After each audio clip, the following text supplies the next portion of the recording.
Assalamualaikum warahmatullahi wabarakatuh. Alhamdulillahi rabbil alamin. Wabihi nasta'inu ala umuri dunya waddin. Wassalatu wassalamu ala ashrafil anbiya'i wal mursalin wa ala alihi wa sahbihi ajmain, amma ba'du. Yang saya muliakan sesepuh Pondok Buntet Pesantren Kiai Haji Adib Rafiuddin Izza, yang saya hormati Ketua Yayasan Lembaga Pendidikan Islam Kiai Haji Salman Al-Farisi beserta jajarannya, dan yang saya hormati pula para dewan juri sekalian, rekan-rekanku yang berbahagia. Puja dan puji syukur kehadirat Ilahi Rabbi, yang mana kini kian terbukti gaya hidup semakin bergengsi, pakaian rapi berdasi, rumah mewah berpagar besi, di depannya mobil Mercy, dan tak lupa perabotan TV dan VCD. Itulah anugerah yang patut kita syukuri. Sholawat teraturkan salam tak lupa kita sanjungkan pada junjungan kita Habibana wa Nabiyana Muhammad sallallahu alaihi wasallam, yang mana telah membawa kita dari zaman kegelapan hingga zaman terang benderang seperti sekarang ini.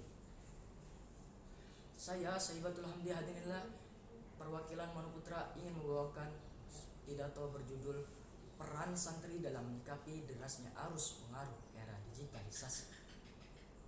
Rekan-rekanku yang dirahmati oleh Allah, peran kita sebagai santri harus bisa mengamalkan pelajaran yang kita pelajari di pesantren, yaitu salah satunya adalah ilmu akidah, dan tak lupa berbagi ilmunya pada halayak ramai, supaya tidak hanya santri tapi masyarakat semuanya bisa membedakan antara akidah yang sesuai dengan Ahlus Sunnah wal Jamaah dan yang tidak sesuai dengan Ahlus Sunnah wal Jamaah.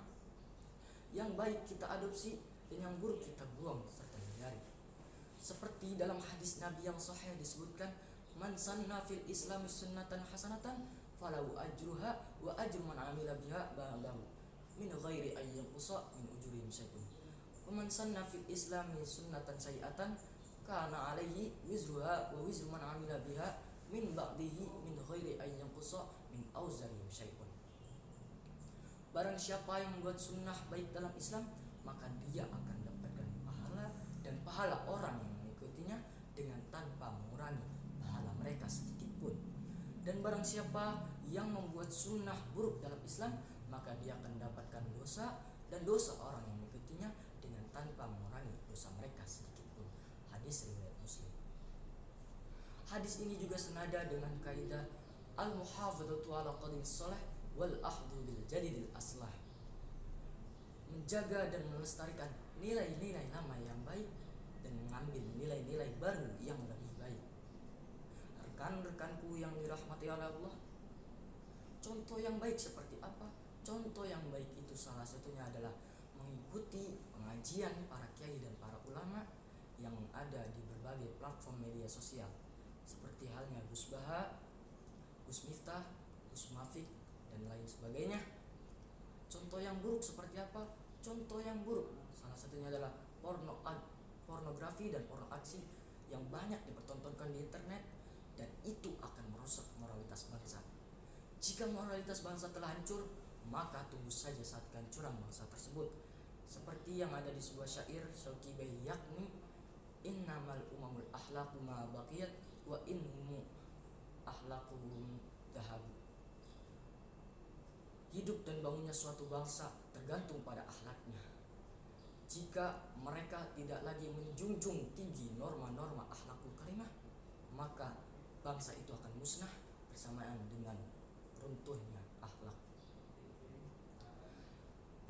Rekan-rekanku yang dirahmati oleh Allah, dalam rangka menyikapi derasnya arus informasi yang ada di berbagai media sosial, kita sebagai santri sepatutnya bisa memilih dan memilah mana berita yang benar dan tidak benar, supaya tidak terbawa derasnya arus informasi yang menyesatkan.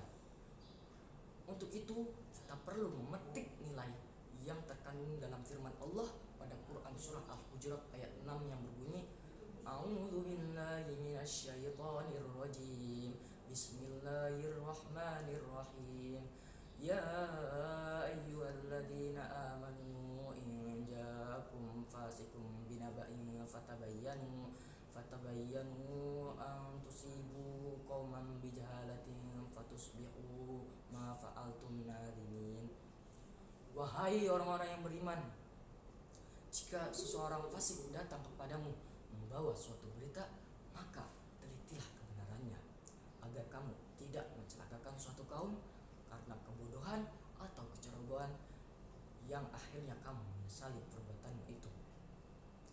Kesimpulannya adalah kita sebagai santri harus bisa mengamalkan pelajaran yang kita pelajari di pesantren, yaitu salah satunya adalah ilmu akidah, dan bisa memilah mana berita yang benar dan tidak benar, supaya tidak terbawa derasnya arus pengaruh era digitalisasi yang menyesatkan. Rekan-rekanku yang berbahagia, setiap perkataan pasti ada kesalahan, apalagi saya hanya manusia biasa. Sebelum saya tutup pidato ini, saya hendak memohon maaf jika ada hal yang kurang berkenan di hati saudara. Makan-makan di rumah Mbak Asih, cakep. Cukup sekian dan terima kasih. Wallahul muwaffiq ila aqwamit thoriq. Wassalamualaikum warahmatullahi wabarakatuh.